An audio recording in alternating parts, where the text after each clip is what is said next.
Sa lamay ng puno ng Lianqinggang, gusto ng pangalawang hepe na gawa ng masama ang nakatatandang kapatid na si Xilanqin. Hindi niya inasahan na ang mahinang babae ay agad siyang mapapatay. Sa labas, dumating ang batang pinuno na si Feng Yan upang maghatid ng huling paalam kay Tsong Laoja. Sinabi niya na inutusan siya ng Wanhee Society na pamahalaan ang mga natitirang ari-arian ng Lianqinggang. Nagbunot ng baril ang pangatlong hepe dahil tumanggi siyang sundin ang Wanhee Society. Sa loob ng ilang sandali, naagaw ni Feng Yan ang baril. Naniniwala siya na matagal nang inaapi ng pangalawang hepe ang mga tao. Kung magpapakaduwag ang Lianqinggang, hindi siya magdadalawang isip na kumilos. Nang lumabas si Xilanqin, naisip ni Feng Yan na hindi na dapat manghimasok ang ginang sa mga usapin ng Lianqinggang. Ipinagmalaki ni Lam Ize na suot niya ang dragon head ring, ang simbolo ng naghaharing tao sa Lianqinggang. Bigla niyang inagaw ang baril ni Idansdin. Ayon sa patakaran ng mundo ng gang, binigyan ni Lam Ize ang batang pinuno ng pagkakataon na makipaglaban ng isa-isa. Isang bala lang ang iniwan niya sa baril. Nang si Idansdin na ang turn, ibinigay niya ang baril kay Lam Ize at pinapaalis ang lahat. Nagpakilala si Lam Ize sa batang pinuno. Nagtaka si Idansdin kung tatawagin niya si Lam Ize na Tsong Fu din o dating asawa. Tumawa si Lam Ize dahil pagkatapos ng 5 taong hindi pagkikita, seryoso pa rin si Idansdin. Nang malaman niyang dumating ang batang pinuno para makipag-ayos sa Lianqinggang, tinulungan siya ni Lam Ize na magsimula ng apoy para sunugin ang ancestral hall. Tinanong ni Idansdin kung bakit nawala si Lam Ize sa loob ng 5 taon. Pagkatapos ay nasangkot sa Lianqinggang dahil sa mga pangyayari noong nakaraan. Bakit sinisisi ni Lam Ize ang Wanhee Society sa paglikha ng gulo at sa pagkasugat niya? Nagtaka siya kung bakit siya hinahanap ng kanyang dating asawa para lang sabihin ang walang kabuluhang mga salita. Bakit? Naalala ni Idansdin na gumawa siya ng pahayag noon na ang mga lalaki lang ang may karapatan para iligtas ang buhay ni Lam Ize. Naisip niya na hindi na dapat bumalik si Lam Ize sa apoy. Ipinahayag ni Lam Ize na hindi siya natatakot na bumalik at maging ginang ni Idansdin. Sumabog ang damdamin ni Idansdin at hinalikan ang kanyang dating asawa. Naiinip siya dahil hindi niya maintindihan si Lam Ize. Sa pagtingin sa larawan ni Tsong Liuxiang, naalaala ni Lam Ize ang kanyang mga yumaong magulang. Tiniyak niya na nagsisimula pa lang ang trahedya. Pag-uwi, pinakinggan ni Idansdin ang recording ni Lam Ize. Noong panahong iyon, naghahanda siyang magpakasal sa kanya. Idansdin, sasamahan kita na kumain ng 3 beses sa isang araw. Panoorin ang pagbabago ng 4 na panahon at maging masaya sa buong buhay. Sa pagtingin sa larawan ng kasal, tinanong ni Idansdin ang sarili, naalala mo pa ba ako? Napakasaya ng mga araw na pinagsamahan nila. Sa kabilang banda, iniisip ni Lam Ize na bawat sandali ay naaalala niya si Idansdin dahil siya ang pumatay sa kanyang mga magulang. Sa isang internal meeting, pinaghihinalaan ng pangalawang hepe na may kinalaman ang ginang sa pagkamatay ng 2 nakatatandang kapatid. Ang panganay na anak na si Tsong Ra, na nagngangalang Du,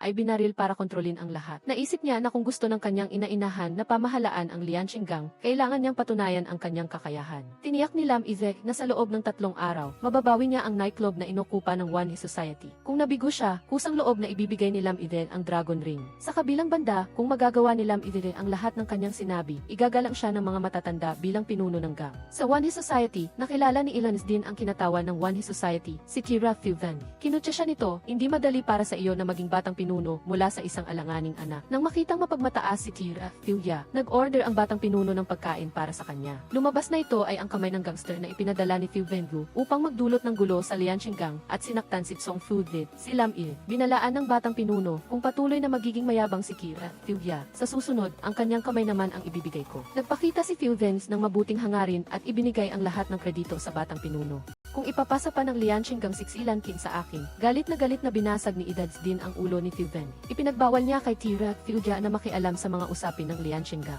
Sa kotse, inutusan ni Thieu Vengu ang kanyang mga tauhan na imbestigahan ang relasyon ni Idansdin at Xilanqin. Sa kasino, nagulat si Idansdin na makita muli si Lam Ize. Nang marinig niyang gusto niyang makipagpustahan sa kanya, agad siyang pumayat. Nagmamalaki si Idansdin na nakakuha siya ng mataas na score. Nang si Lam Ize na ang turn, gusto niyang ibalik ni Idansdin ang nightclub. Bilang kapalit, ibibigay ng Lianqinggang ang boxing ring sa labas ng lungsod sa Wanhee Society. Alam ni Lam Ize na ginagamit ng Wanhee Society ang mga babae sa nightclub para suhulan ang mga opisyal. Ibinunyag niya na inutusan niya ang isang reporter na ilantad ang iskandalo. Naisip ni Lam Ize, napapalitan ng Wanhee Society ang nightclub na malapit ng imbestigahan para makuha ang underground boxing ring na magiging mas madali para sa money laundering. Bilang resulta, matagumpay na nabawi ni Lam Ize ang nightclub. Kinilala ni Due ang kakayahan ng kanyang inainahan kaya hiniling niya sa mga matatanda na tuparin ang kanilang pangako. Ang pangalawang hepe at ang mga matatanda ay humanga sa katalinuhan ng ginang at nagpasya na igalang siya bilang pinuno. Iminungkahi ni Lam Ize na palitan ang pangalan ng Lianqinggang sa Lianqing Commerce. Nais niyang hilingin sa mga matatanda na tulungan siyang tumakbo para sa posisyon ng chairman ng New City Chamber of Commerce. Pag-uwi, naghihintay na si Dues para sa kanya. Lumabas na matagal na pala silang magkakilala. Bumalik si Dues sa bansa para tulungan si Lam Ize. Sinabi ni Lam Ize, ang tatay ko ay dating chairman ng New City Chamber of Commerce. Dahil sa pag-imbestiga sa mga sikreto ng Wanhee Society, pinaslang siya ni nila. Sa kasalukuyan, ang kinatawa ng One His Society ay si Kira Thuven, ngunit ang nasa likod niya ay si Commander To. Naisip ni Lam Ivek na oras na para magdeklara ng digmaan kay Kira Thuven. Naalala ni Duet na gusto ni Commander To si Evans din, kaya nais niyang ibigay ang kapangyarihan ng One His Society sa batang pinuno. Kaya't palaging may alitan si Kira Thuven kay Evans din. Gustong gamitin ni Lam Ivek si Evans din upang makahanap ng ebidensya ng krimen ng One His Society. Sa tahanan ng batang pinuno, nagtaka ang tauhan na si Kien Tide kung bakit hindi ipinaalam ng kanilang pinuno ang kanyang tunay na damdamin kay XQB. Naisip ni Evans din na siya at si Lam Ide ay hindi na magkasama mula pa noong 5 taon na ang nakakaraan. Ano man ang layunin ni Lam Ide sa pagbabalik, pipigilan niya ito. Sa promotion party ni Commander To, nakita ni Lam Ide ang kanyang pinakamalaking kaaway. Lihim siyang nangako na ibubunyag niya ang tunay na mukha ng mga pumatay sa kanyang mga magulang. Sa ngalan ni Commander To, sinalubong ni Tide Kwan ang pinuno ng gang na Siksi upang magpakita ng kabutihang loob sa Commander. Sinabi ni Lam Izek na inilipat ng Lianqing Society ang kanilang pangunahing ari-arian sa One His Society. Ito si Commander Tu. Ipinahayag niya na nahuli niya ang dating accountant ng pamilya Xi. Dahil tinulungan niya si Tia Lora na sirain ang ekonomiya, papatayin siya ni Commander Tu sa lugar upang ipakita ang kanyang determinasyon na linisin ang New City Chamber of Commerce. Natanto ni Lam Izek na ito ang dating accountant ng kanyang ama. Susubukan sana niyang lumaban, ngunit mabilis siyang pinigilan ni Idan din. Ipinahayag ni Commander Tu na nagsisimula na ang eleksyon para sa chairman ng New City Chamber of Commerce. Sa huling 3 buwan ng kanyang termino, hiniling ni Commander To sa batang pinuno na si Evans na tiyakin na magiging maayos ang eleksyon. Kinabukasan, inimbitahan ni T. Kwan si Lam Ide na makipagkita sa Commander. Bago pumasok sa silid, nais niyang injeksyonan si Lam Ide ng isang gamot na nagpapalakas ng white blood cells. Sinabi ni T. Kwan na isang bata mula sa pamilya Xi ang nakatakas noon. Dahil ang pamilya Xi ay may hereditary blood disease, pinipilit ni Commander To ang mga taong may apelyidong Xi na mag-inject ng gamot bago sila makipagkita sa kanya. Dahil ang mga taong may sakit sa dugo ay tiyak na mamamatay sa asphyxiation pagkatapos ma-injeksyonan ng gamot. Nais ni Evans din na siya mismo ang mag-inject ng gamot kay XQD. Bumulong siya, si Lam Ile ang gusto ko, kaya hiniling niya kay Tiet Kwan na hayaan siyang gawin ito. Nang hilahin niya si Lam Ivet sa silid, pinindot siya ni Evans din sa upuan. Tinanong niya, may dala ka bang kutsilyo para patayin ang commander? Pinayuhan ni Evans din ang kanyang dating asawa na itago ang kanyang buntot dahil hindi madaling kalabanin ang commander tulad ng iniisip niya. Nang makita niya na may nagmamanman, sinaksak ni Evans din ang kanyang sariling kamay ng karayom. Nagtaka si Lam Ivet kung bakit siya iniligtas ng batang pinuno. Nagdahilan si Evans din na ayaw niyang malaman ni Commander To na ang kanyang dating asawa ay anak ng pamilya B. Sa labas, nang makipagkita siya sa Commander, tiniyak ni Evans din na si Lam Ivet ay mula sa Fengsheng, hindi anak ng pamilya Xi. Pinayuhan ni Commander To ang kanyang inampon na anak na huwag magpadala sa emosyon dahil sa isang babae. Tiniyak ni Evans din na naglalaro lang siya at hindi niya hahayaang makuha ni Lam Ivet ang posisyon bilang chairman ng Chamber of Commerce. Pagkatapos ng party, gustong lapitan ni Lam Ivet si Kira Thuven.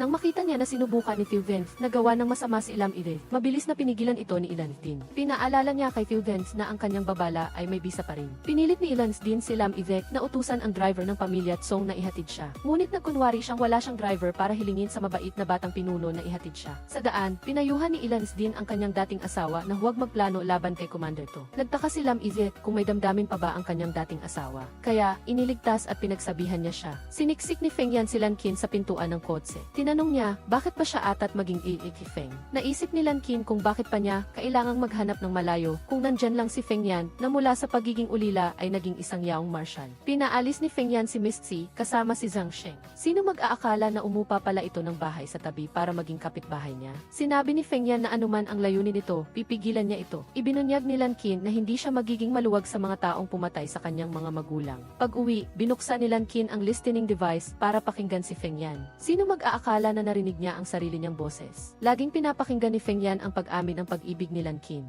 Hindi mapigilan ni Lankin ang kanyang mga luha nang maalala niya ang mga mapayapang araw noon. Noong panahong iyon, masaya si Lankin na naghahanda siyang magpakasal kay Feng Yan. Upang protektahan ang kanilang anak, patuloy na itinago ng kanyang mga magulang ang pagkakakilanlan ni Lankin. Bago ang gabi ng kanilang kasal, naganap ang isang sakuna. Nakita mismo ni Lankin si Feng Yan na pumatay sa kanyang ama. Nang makita niya si Feng Yan sa labas, nagtaka si Lankin kung hindi ba ito natatakot managinip ng masama sa pagtira sa dating bahay ng pamilya Xi. Sinabi ni Feng Yan na ang isang matapang na tulad niya ay hindi natatakot sa mga multo. Ipinagmalaki ni Lankin na kailangan niyang pumunta sa tamang oras sa opening party ng Castle Ballroom. Nang i-report ni Zhang Sheng na nanggugulo si Liu Xijia sa ballroom, lumabas na gusto ni Liu Xijia na katawanin si Chen Xiaoxiong. Hinahabol niya ang lupa para sa Wanhua Association. Hindi siya nag-aatubili na manakit ng mga babae. Dumating sa tamang oras si Feng Yan. Sinabi niya na inutusan siya ni Commander Cao na kunin ang lahat ng teritoryo ni Liu Xijia. Ayaw na niyang makita pa ito sa Xinsin City. Nang makita si Lam Qin na nasugatan, binuhat siya ni Feng Yan pauwi. Sa espasyong puno ng mga lobo, tinanong ni Lam Qin ang Young Marshal kung nag-abala ba itong pumunta doon para iligtas siya. Naisip ni Feng Yan na magulo ang sitwasyon sa Xin City at kung nasa panganib ang buhay ni Lam Qin, hindi niya ito maililigtas. Dumating sa tamang oras si Yushu para sunduin ang club president. Humingi siya ng paliwanag sa Young Marshal para sa Lianqing Association tungkol sa panggugulo ni Liu Xijia. Pag-uwi, nakita ni Lam Qin ang isang bag ng gamot sa balkonahe. Napansin niya ang rosas sa bag na siya mismo ang nagpinta bilang regalo kay Feng Yan noong una silang nagkita. Noon, hinahabol si Feng Yan. Dumating si Lam Qin para bendaan ang sugat niya. Naalala niya na ang mga humahabol kay Feng Yan ay dating nambuli sa mga babaeng estudyante sa kanilang paaralan, kaya naniwala siyang hindi masamang tao si Feng Yan. Nagpinta si Lam Qin ng rosas sa bag ng gamot at sinabi kay Feng Yan na pumunta sa pamilya Xi para isauli ito sa kanya. Pumunta si Lam Qin para isauli ang bag ng gamot kay Feng Yan. Sa pagtingin sa lumang bahay na pareho pa rin noon, nagtaka si Lam Qin kung pamilyar ba sa Young Marshal ang bahay o alaala ito ng kanyang dating asawa. Pagtingin sa sugat sa balikat ni Lam Qin, itinulak siya ni Feng Yan paupo. Maingat niyang pinahira ng gamot si Lam Qin, tulad ng ginawa nito noong binendaan niya ang kanyang sugat. Tinatanong ni Feng Yan, sinadya ba ni Lam Qin na tumalon sa apoy? Nagtataka siya kung kasama rin ba siya sa listahan ng paghiganti nito. Naisip ni Lam Qin na ginamit ni Feng Yan ang buhay ng kanyang ama para sa pagkakataong umangat sa Wanhua Association. Pinaalalahanan ni Feng Yan si Lam Qin na kung gusto niyang maghiganti, kailangan muna niyang panatilihing buhay ang sarili niya. Kinaumagahan, dumaan si Feng Yan sa balkonahe at inihagis kay Lam Qin ang isang bote ng pampahid sa peklat. Naisip niyang maraming tao ang gustong magpabagsak kay Lam Qin, kaya mas maganda kung walang makikitang sugat. Hininipan ng hangin ang isang libro at ang pahina na may nakalimbag na larawan ng kamay na may dugo ay lumipad patungo kay Feng Yan. Naalala niya na dati siyang hinabol hanggang sa pamilya Xi. Doon ay hindi inaasahang nakita niyang muli si Lam Qin. Malubha ang kanyang mga sugat, kaya aksidente siyang nakalikha ng marka ng dugo sa pahina ng kanyang libro. Nang makita niya ang grupo mula sa Wanhua Association na sumugod sa pamilya Xi, tumakbo si Lam Qin para lituhin sila. Nagpasalamat si Feng Yan kay Lam Qin sa pagligtas sa kanyang buhay ng 2 beses. Hinabol niya ito upang makipagkaibigan sa kanya. Ipinakilala ni Feng Yan ang sarili niya bilang kapitbahay ni Lam Qin. Hindi inaasahan ni Feng Yan na tinago pa rin ni Lam Qin ang lumang alaala. Nang makita niyang nagkakasakit si Lam Qin, dali-dali siyang nagbigay ng gamot. Dumating si Yushu sa tamang oras para hanapin si Lam Qin.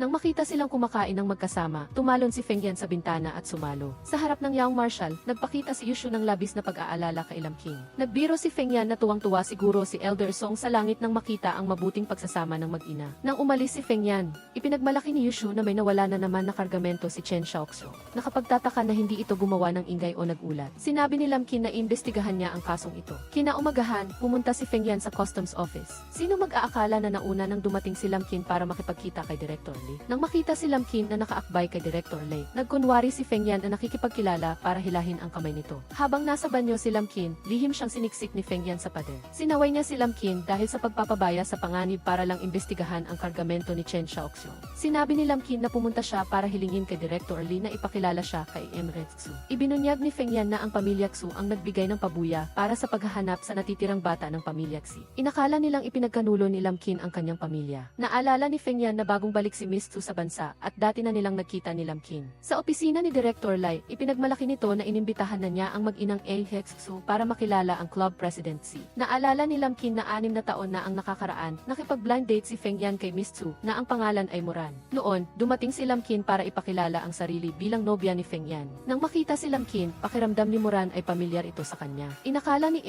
Xu na nagkamali lang ang kanyang anak dahil ang club president Xi ay mula sa Longsheng. Sigurado si Moran na nakita niya si Lam Qin dati. Nagtaka siya kung may kaugnayan si Miss Xi sa pamilya Xi sa Longsheng o kung magkakilala na sila ni Lam Qin at Feng Yan dati pa. Naisip ni Feng Yan na nagkakamali lang si Moran dahil casual lang ang pagkakakilala nila sa club presidency. Nang marinig iyon, nagkunwari si Moran na kamukha ni Lam Qin ang isang sikat na artista. Nang makita si Xu ng mag-isa, binigyan siya ni Lam Qin ng mga shares sa Castle Ballroom. Alam niyang ang ballroom ay orihinal na itinayo ng yumaong Xu, kaya nagpakita siya ng kaunting kabaitan. Naalala ni Lam Qin na si Xu ay isang mabuting negosyante na siniraan ng mga oportunista na pinamunuan ni Chen Xiaoxiu. Kung hindi nakaalyado si Xu kay Chen Xiaoxiu, umaasa si Lam Qin na susuportahan niya ang kanyang kandidatura para maging presidente ng Xin City Chamber of Commerce. Bago umalis, nagpasalamat si Feng Yan kay Moran sa pagtatago ng pagkakakilanlan ni Lam Qin. Nagpasalamat pa lang si Feng Yan sa naunang pangungusap. Ang sumunod na pangungusap ay humihingi ng pahintulot na sumunod sa kanyang dating asawa. Nang makita niya si Feng Yan, nagpasalamat si Lam Qin sa pagtulong nito na itago ang kanyang pagkakakilanlan. Tinanong ni Feng Yan kung paano niya babayaran ang utang na loob na ito. Naisip ni Lam Qin, hindi mo ba alam kung ano ang gusto ko? Naisip ni Lam Qin na siya at ang Young Marshal ay may iisang kalaban, si Chen Xiaoxiu.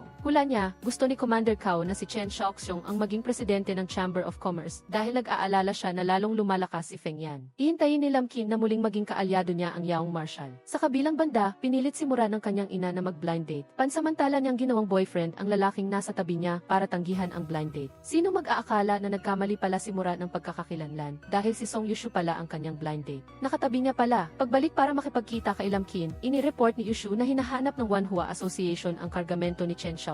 Hula ni Lam Qin na tinatago ni Chen Xiaoxiong ang kargamento sa Wanhua Association para yumaman. Sakto, nagdaos ng birthday party si Chen Xiaoxiong at ito ang magandang pagkakataon para imbestigahan niya ito. Sa birthday party, nakita ni Lam Qin si Chen Xiaoxiong na nakikipag-usap sa foreign accountant ng Wanhua Association. Nakinig siya ng palihim at narinig niyang pinapakiusapan ni Xiaoxiong ang accountant na baguhin ang ledger ni Commander Cao. Gusto nitong itago ang nawawalang kargamento. Sa party, narinig ni Lam Qin ang mga tao na sinisiraan ang kanyang ama na nagsasabing nagbebenta ito ng opyo kaya pinatay siya ni Commander Cao. Naramdaman niyang hindi siya makahinga kaya gusto niyang lumabas at maglakad-lakad. Lihim na sinundan ni Feng Yan si Lam Qin hanggang sa wonton shop. Hindi napigilan ni Lam Qin ang kanyang mga luha nang maalala niya ang kanilang masayang pamilya noon. Naramdaman ni Feng Yan ang matinding sakit nang makita niyang umiinom ito para makalimutan ang problema. Pero nagtago lang siya sa madilim na sulok at lihim na pinagmamasdan ang kanyang asawa. Nang may makabangga sa kanya, dali-dali si Feng Yan na hinila ang kamay ni Lam Qin. Sinabi niya na dapat nitong paniwalaan ang kanyang sarili at huwag makinig sa sinasabi ng iba. Maingat na inilagay ni Feng Yan ang scarf kay Lam Qin. Mahina siyang sumandal sa dibdib nito. Naisip ni Feng Yan na kung ang paghihiganti lang ang makakatulong kay Lam Qin na makalimutan ang gabing iyon, handa siyang maging sandata nito. Nang magising kinaumagahan, nakita ni Lam Qin na nasa bahay na siya.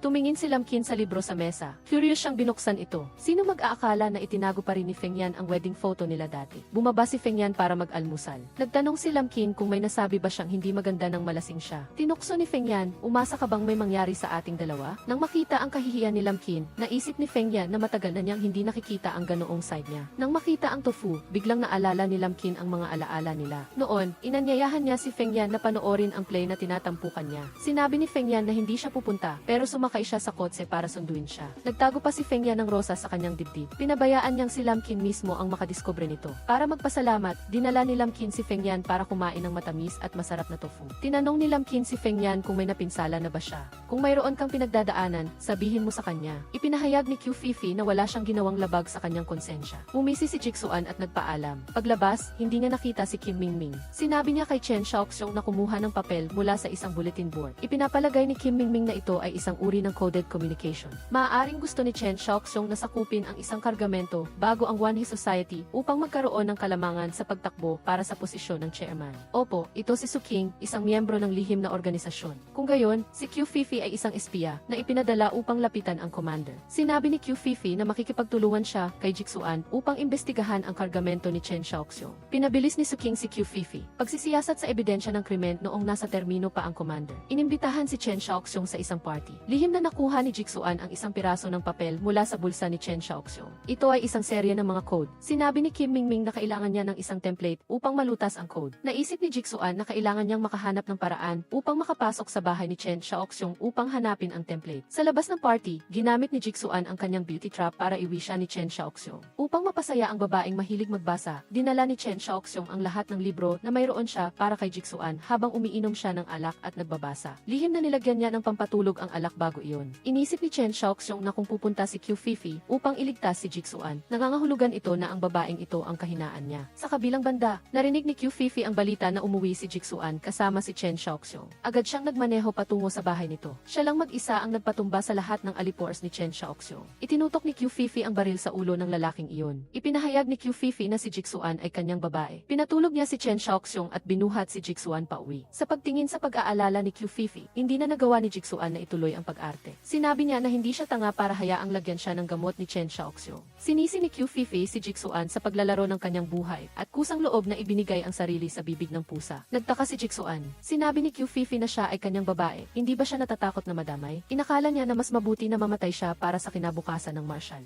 Hindi inaasahang hinalikan ni Q Fifi si Jigsuan para patahimikin siya. Kinagat ni Jigsuan si Q Fifi at pinakawalan siya nito. Pumayag si Q Fifi na bigyan si Jigsuan ng pagkakataon na makipagtulungan sa kanya hanggang sa mapabagsak nila si Chen Xiaoxiong. Bagaman sinabi niya na hindi siya nagmamalasakit, isinuot pa rin ni Q Fifi ang kanyang jacket kay Jigsuan. Naalala ni Jigsuan ang litrato sa bahay ni Chen Xiaoxiong. Ipinagmalaki niya na ang litrato ay kinunan noong dumalo siya sa isang kaganapan sa labas ng lungsod kasama ang commander. Naisip Naisip ni Jigsuan na ang kaganapang iyon ay naganap sa araw na may nangyari sa kanyang mga magulang. Kung nasa litrato si Q-Fifi, paano siya naroon sa kanyang bahay? Pag-uwi ni Jigsuan, binigyan niya si Q-Fifi ng isang libro. Sinabi niya na ninakaw niya ang papel na may code ng Morse mula sa bulsa ni Chen Xiaoxiong. Naisip ni Jigsuan na ang aklat na ito ay naglalaman ng solusyon sa datos. Ibinunyag ni Q-Fifi na matagal ang pinaghihinalaan ng commander si Chen Xiaoxiong na lihim na inaangkin ang maraming kalakal ng Wanhe Society. Ipinabantayan niya si Chen Xiaoxiong. Hinihiling ni Jigsuan sa marshal na lutasin ang code sa lalong madaling panahon. Kung iyon ang lokasyon ng transaksyon ni Chen Xiaoxiong, ang lahat ng kredito ay mapupunta kay Q-Fifi. Nang bumili si Kim Mingming ng merienda sa gabi para kay Jigsuan, nainggit si Q-Fifi at nagpaalam. Nang umalis si Q-Fifi, binalaan siya ni Kim Mingming na lumayo kay Jigsuan. Tinanong ni Q-Fifi si Kim Mingming kung alam niya kung ano ang nangyari kay Jigsuan ngayong araw. Naniwala si Q-Fifi na ayaw ni Jigsuan na may utang na loob kay Kim Mingming. Kinumpirma ni Q-Fifi na kaya niyang mamatay para kay Jigsuan at handa siyang hayaan siyang mamatay. Iyan ang pagkakaiba sa pagitan nila ni Kim Mingming.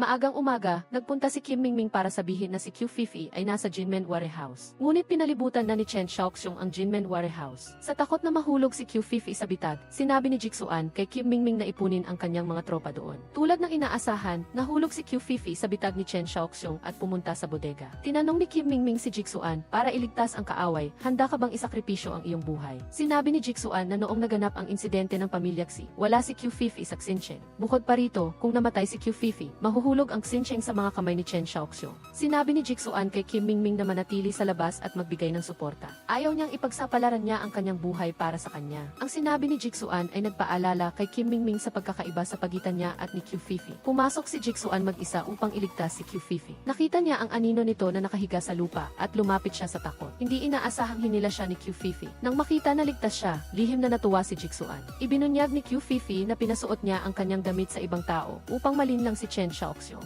Sinisi ni Jigsuan si Q-Fifi na alam niyang bitag iyon ni Chen Xiaoxiong ngunit sumugod pa rin. Nang pumasok si Chen Xiaoxiong sa bodega, sinabi ni Q-Fifi kay Jigsuan na hanapin ang kargamento, habang siya naman ay didistract kay Chen Xiaoxiong. Nang makita si Chen Xiaoxiong, sinabi ni Q-Fifi sa kanya na ibunyag agad ang lokasyon ng kargamento. Kung hahayaan mo siyang makita ito ng mag-isa, hindi ka titigilan ng commander. Dumating si Captain Sin kasama ang kanyang mga tropa at inanyayahan ang lahat na makita ang commander. Sinabi ni Q-Fifi sa kanyang ampon na pinaghihinalaan niya si Chen Xiaoxiong na nagnanakaw ng mga kalakal na ipinadala sa harapang linya. Gayunpaman, wala pa siyang nakikitang matibay na ebidensya. Pinapaalalahanan ng commander si Q-Fifi na ang kanyang misyon ay protektahan si Chen Xiaoxiong hanggang sa halalan, hindi magdulot ng digmaang sibil. Inamin ni Q-Fifi na nagtanim siya ng sama ng loob kay Chen Xiaoxiong dahil kay Jigsuan. Nagalit ang commander dahil ang kanyang inampon ay binulag ng isang hamak na babae. Naisip ni Q-Fifi na kung walang kinalaman si Chen Xiaoxiong sa krimen, bakit niya binibitag si Jigsuan sa bodega? Sinabi ng commander sa marshal na umatras muna siya. Sinisi niya si Chen Xiaoxiong dahil sa paggawa ng isang bagay na mapanganib sa mga kalakal dahil lamang sa galit kay Q-Fifi. Nagmadali si Chen Xiaoxiong na ipaliwanag na inilipat na niya ang mga kalakal, ngunit hindi siya naniwala. Sumugod si Q-Fifi sa bodega dahil lang kay Jigsuan. Nang makita si Kim Mingming, sinabi ni Jigsuan na nalaman niya na ang kargamento ni Chen Xiaoxiong ay peking gamot. Hinala niya na pinalitan niya ang tunay na gamot ng peking gamot na ipinadala sa harapang linya. Pagkatapos, ibinenta ni Chen Xiaoxiong ang tunay na gamot sa mga tao sa mataas na presyo. Naisip ni Kim Mingming na kailangan nilang makuha ang mga libro ni Chen Xiaoxiong para mapabagsak siya. Sa gabi, sa wakas ay bumalik si Q-Fifi. Nang makita ang sugat sa kanyang noo, alam ni Jigsuan na dinanas niya ang galit ng commander. Hiniling ni Q-Fifi kay Jigsuan na maglaro, kasama niya bilang marshal na hinahabol ang isang maganda. Nagkita sila sa balkonahe at ibinalik ni Jigsuan kay Q-Fifi ang isang bote ng pampahid sa peklat. Hiniling ni Jigsuan sa marshal na tulungan siyang hanapin ang mga libro ni Chen Xiaoxiong. Pumayag si Q-Fifi ngunit gusto niyang gantimpalaan. Tinanong ni Jigsuan kung hindi ba mas malaki ang utang niya sa kanya. Naalala ang gabing iyon, inamin ni Q-Fifi na lagi siyang nagdadalamhati na naranasan ni Jigsuan ang isang masakit na gabi. Jigsuan, naniniwala ka ba na gagamitin ko ang aking buhay upang protektahan ka? Sa ibaba, natigilan si Kim Mingming nang makita si Jigsuan kasama si Q-Fifi. Naalala niya ang 5 taon na ang nakalilipas. Pinakasalan ng tatay ni Kim Mingming si Jigsuan bilang pang-apat niyang asawa. Nang makita na magpapanggap si Jigsuan na may malalim na pagmamahal sa ina at anak, binalaan siya ni Kim Mingming na mag-ingat dahil ang kanyang ina ay namatay sa kamay ng kanyang ama. Gusto ni Jigsuan na makipagtulungan kay Kim Mingming. Kailangan niyang suportahan siya sa pagkuha ng Lianqinggang. Kapalit nito, gagawin ni Jigsuan na mawala ang lahat ng kanyang ama at pagsisisihan ang pagkamatay ng ina ni Kim Mingming. Inakala ni Kim Mingming na ito ay isang partnership lamang, ngunit matagal na siyang umibig kay Jigsuan. Sa gabi, palihim na pumasok si Jigsuan sa silid ng ng dokumento ng Wanhee Society upang hanapin ang mga libro ni Chen Xiaoxiong. Nahuli siya ni Qiu Fifi at pinuri ang kanyang lumalaking tapang. Nang marinig ang boses ni Chen Xiaoxiong, nagmamadaling nakipag-ugnayan si Qiu Fifi kay Jixuan para ilihis ang kanyang atensyon.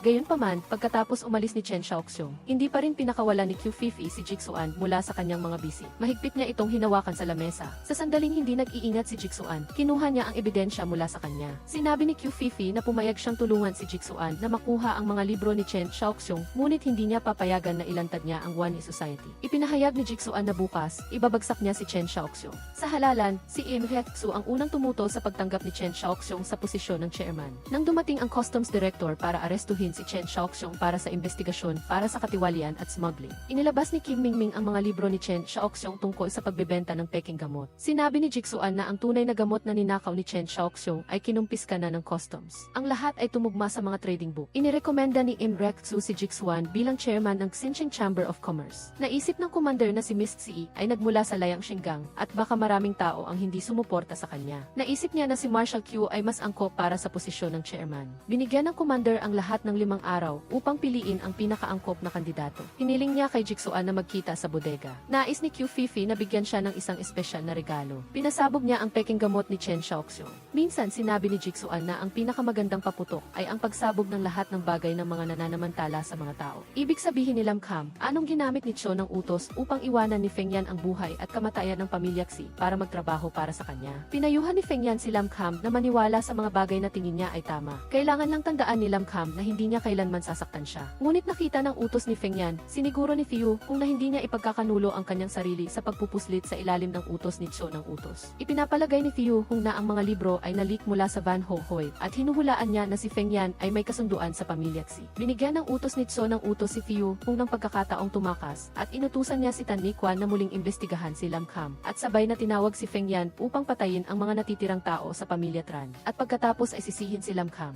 Pagkatapos, bigyan si Fiu Hong ng pagkakataong makilala si Lam Kham. Kung magpakita si Feng Yan, agad siyang arestuhin sa kasong pagiging kasabwat ni Fiu Hong. Sa ngalan ng underground organization, ibinigay ni Tian kay Feng Yan ang file ni Lam Kham. Sinabi ni Tian na pinapaimbestigahan ni Cho ng utos si Lam Kham. Baka nagsisimula na siyang magduda kay Feng Yan. Natatakot si Tian na baka gawin ni Cho ng utos ang ginawa niya kay Lilogya kay Lam Kham. Nagmatigas si Feng Yan na hindi niya hahayaan ang sinuman na bantaan ang buhay ni Lam Kham. Sa kabilang banda, nalaman ng turismo na matapos dumalo ni Feng Yan sa isang event sa labas ng lungsod, sumakay siya ng kotse pabalik sa Gidid sa gabi nang mangyari ang aksidente ni Tija. Ngunit sa daan, nahuli si Lam Kham ni Kira Thiuvanhi. Tinanong niya kung bakit siya, na walang kaaway o pagkamuhi sa kanya at sa kanyang pamilya, ay pumatay sa kanyang buong pamilya. Hiniling ni Thiuvanhi kay Lam Kham na bayaran ang utang na dugo para sa kanyang pamilya. Dumating si Feng Yan sa tamang oras at dinala rin ni Duso ang kanyang mga tropa upang iligtas si Lam Kham. Alam ni Lam Kham na may mga tao ni Cho ng utos na nagkukubli sa paligid, kaya hiniling niya kay Duso na magpalitan ng damit si Feng Yan upang lituhin ang mga tauhan ng utos. Sa bahay ng utos, iniulat ni Tan Nikwan na hindi dumating si Feng Yan upang iligtas si Lam Kham. Tinawag ni Cho ng utos ang kanyang alagang anak at sinabi niya na ayaw niyang masira si Feng Yan sa kamay ni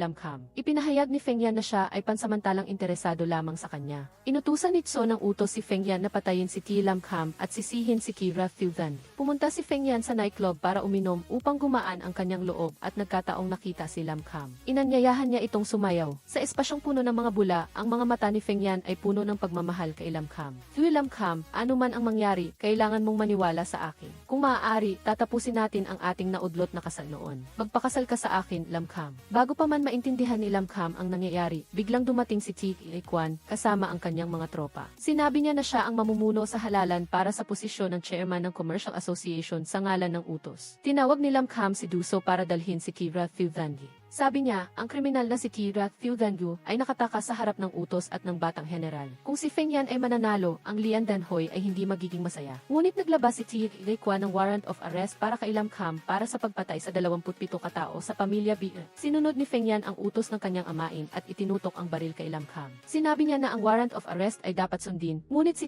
Lam Kham ay ang kanyang kasintahan at ayon sa regulasyon, upang arestuhin ang isang kamag-anak na militar, kailangan ang pahintulot ng sundalo. Hindi kinilala ni Feng Yan Yan ang warrant of arrest dahil wala itong sapat na katibayan. Nakikita si Feng Yan na pinoprotektahan siya. Nagtanong si Lam Kham sa sarili niya kung totoo ba ito o sinasadya lang niya itong linlangin. Ang mga bagay na nakita niya, totoo ba ang mga ito? Sa harap ng tanggapan ng utos, lumuhod si Feng Yan sa ulan sa loob ng 3 oras upang humiling na makipagkita sa kanyang amain. Ipinakita niya sa kanyang ama ang ebidensya na si Tira Thiudanhu ay nag-embezzle ng maraming kalakal mula sa Van Ho Hoi. Iniisip ni Feng Yan na ang kanyang pagpapakasal kay Lam Kham, pati na rin ang pagiging chairman ng Commercial Association ng BTD ay magiging madali upang kontrolin ang Lian Dan Hoi. Upang humingi ng tawad sa kanyang amain, binaril niya ang sarili sa kamay. Pinayuhan ni Tso ng utos si Feng Yan na dalhin si Lam Kham upang manirahan kasama niya para madali itong mapamahalaan. Bumalik si Feng Yan sa ulan at nang makita niya si Lam Kham, niyakap niya ito ng mahigpit. Nais niya na tumigil ang oras sa sandaling ito. Pag-uwi, nawalan ng malay si Feng Yan. Napanaginipan niyang sinasabi kay Lam Kham na huwag matakot at poprotektahan niya siya. Naalala ni Lam Kham na sinabi ni Feng Yan ang parehong bagay noong gabi na naaksidente ang kanyang mga magulang. Nagising si Feng Yan ng maaga at masayang tiningnan si Lam Kham na natutulog. Ngunit ang pamilyar na mukha nito ay isang bagay na hindi niya magawang hawakan. Sa almusal, nagpasalamat si Feng Yan kay Lam Kham sa pag-aalaga sa kanya. Nakita ni Lam Kham na masakit ang kamay ni Feng Yan, kaya sinabi niyang sinasanay niya ang kanyang sarili sa buhay may asawa at sinubuan niya ito ng lugaw. Habang kumakain ng lugaw si Feng Yan, pinagmamasdan niya ang kanyang magiging asawa. Sa kabilang banda, nakipagkita si Tso ng utos kay Duso at nag-alok na makipagtulungan sa kanya upang patalsikin si Feng Yan. Nagtaka si Duso kung bakit hindi madali para kay Tso ng utos na saktan si Feng Yan. Sinabi ni Tso ng utos na nawalan na siya ni Tira Thiudan at kung aatakihin niya si Feng Yan ngayon, magdududa ang mga tao. Kung makikipagtulungan si Duso, patatawarin ni Tso ng utos si Lam Kham. Nang makilala niya si Duso, ibinigay ni Lam Kham sa kanya ang mga libro ng Lian Dan Hoi. Ibinunyag ni Lam Kham na sa huling 1-0 araw ng termino ni Tso ng utos, kung hindi siya makakakuha ng 1-0 ebidensya, papatayin niya ito. Natatakot si Lam Kham na maapektuhan si Duso at ang Lian Dan Hoi. Sinabi ni Duso na makikipagkita si Tso ng utos sa isang hapon ngayong gabi, marahil ay may kinalaman sa iligal na aktibidad ng Van Ho Hoi. Sa katunayan, si Tso ng utos ay nagpupuslit ng armas sa Japan sa loob ng maraming taon. Noong nakaraang taon, nang matuklasan ng pamilya Xi ang krimen ni Tso ng utos, pinatay ng mga Hapon ang buong pamilya nila. Ang batang babaeng waiter sa tabi niya ay nagmamadaling lumabas. Sa katunayan, siya ay isang tao ni Lam Kham. Gayunpaman, nagsinungaling siya na inilagay ni Tso ng utos si Feng Yan sa posisyon ng chairman ng Commercial Association upang gantimpalaan siya sa pagpatay sa pamilya Xi. Pagkatapos niyang magsalita, binaril siya. Sino ang mag-aakala na si Feng Yan ang bumaril sa kanya? Tinanong ni Lam Kham si Feng Yan kung siya ba ang pumatay sa kanyang mga magulang. Kahit na nagpaputok si Lam Kham ng baril, lumapit pa rin si Feng Yan upang magpaliwanag sa kanya. Nang makita niya si Tie Liquan na paparating, mabilis na umalis si Lam Kham. Sa katunayan, nakipagtulungan si Duso kay Tso ng utos at bumili ng 1-0 babaeng waiter upang sisihin si Feng Yan. Nang makita si Tan, sinisi ni Feng Yan ang kanyang sarili sa kanyang hindi pinag-isipang pagkilos na naging sanhi ng hindi pagkakaunawaan ni Lam Kham. Alam niya na binayaran siyang babaeng waiter ni Tso ng utos, kaya natatakot siya na baka saktan niya si Lam Kham. Nang makita si User, inalok niya sa kanya ang 2 manika na ginawa niya mismo. Nang makita niya ang larawan ni Lam Kham sa orasan ni User, napagtanto niya na sinasadya niyang lapitan siya upang tulungan siya sa kampanya ni Lam Kham. Sa tanggapan ng utos, nalaman ni Tie Liquan na walang nakakita sa mukha ng anak na lalaki ng pamilya Xi. Nakakagulat, sa file, siya ay nasa parehong klase ni Lam Kham. Nagduda si Tie Liquan na ang anak na lalaki ng pamilya Xi ay hindi talaga umiiral. Dinala ni Tso ng utos si Feng Yan upang makita si Lam Kham. Sinabi niya na isa lang sa kanila ang mabubuhay, si Feng Yan at Lam Kham. Agad na kinuha ni Feng Yan ang baril at binaril ang kanyang sarili, ngunit walang bala ang baril. Sinisi ni Tso ng utos ang kanyang alagang anak dahil sa kawalan ng utang na loob. Inutusan niya si Feng Yan na lumuhod sa mga sirang salamin upang iligtas si Lam Kham. Sumunod agad si Feng Yan. Kahit na masakit, pilit niyang nilapitan si Lam Kham. Gayunpaman, binawi ni Tso ng utos ang kanyang salita at hindi niya hahayaan na mabuhay ang dalawa. Sinabi ni Feng Yan na ibinigay niya ang ebidensya ng pagpatay ni Tso ng utos sa pamilya Xi sa kanyang tauhan. Kung hindi siya makakabalik, ang lahat ng ebidensya ay ibibigay sa mga mamamahayag. Hindi naniwala si Tso ng utos dahil kung may ebidensya si Feng Yan, matagal na siyang pinatalsik.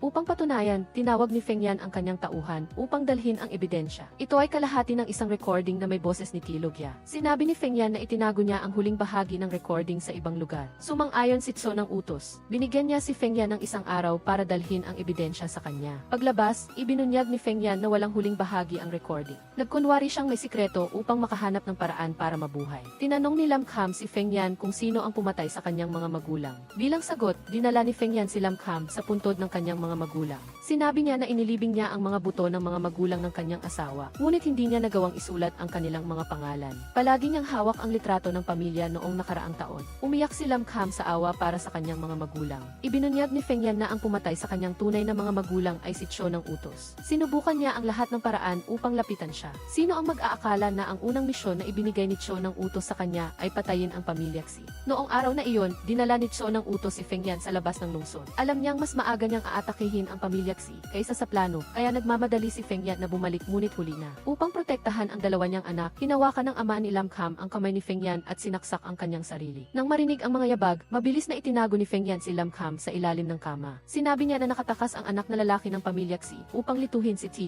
Kwan. Simula noon, nanumpa si Feng Yan na bibigyan niya ng katarungan ang pamilya Xi bago ibalik ang kanyang sariling pangalan. Naramdaman ni Lam Kham ang sakit dahil sa hindi niya pag-unawa kay Feng Yan sa loob ng maraming taon. Sa daan, napansin ni Feng Yan na may sumusunod sa kanila, kaya hinila niya si Lam Kham sa isang sinehan. Nang makita niya ang mga pilat sa kamay ni Feng Yan, naramdaman ni Lam Kham ang matinding sakit. Hinulaan ni Feng Yan.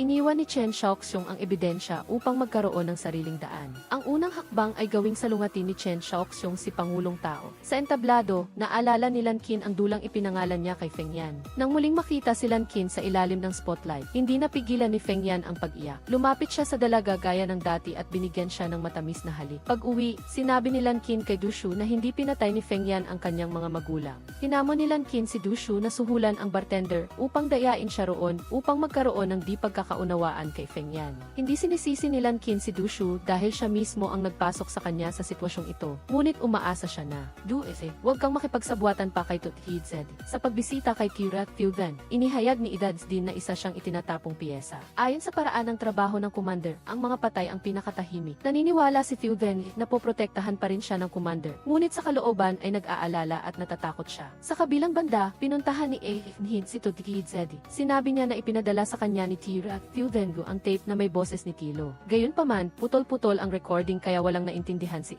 Hin. Akala ni Tut Hee Zed, si Fildan mismo ang nagbigay ng tape kay Ian Din. Inutusan niya ang kanyang deputy na patayin si Kira Fildan. Sa katunayan, hiniling ni Ian Din kay Ian na dalhin ang tape kay Tut Hee Zed. Upang pagdudahan niya si Kira Fildan, maghintay na kumilos si Ti Guan upang patayin siya. Lilitaw si Evans din upang iligtas si Fildan. Sasabihan ni Evans din si Fildan na magpalit ng damit sa deputy. Dadalhin ni Evans din si Fildan upang makipagkita kay Lam Ide. Sasabihin niya na siya ang huling dugong natitira sa pamilya Gi. Inakala ni Fildan na ang pumatay sa pamilya Gi ay si Tut Hee Zed. Kaya bakit mo pinatay ang buong pamilya ko? Pinayuhan ni Evans din si Fildan na mag-isip kung sino talaga ang totoong salarin. Ibinahagi ni Kira Fildan na noon, nakita ni Theology ang transaksyon ng pagbebenta ng armas ni Tut Hee Zed sa Japan. Dahil gusto ni Theology na gawing publiko ang balita, inutusan ni Tut Hee Zed sina Gi Guan at Idadis din na patayin ang buong pamilya. Ibinunyag ni Kira Fildan.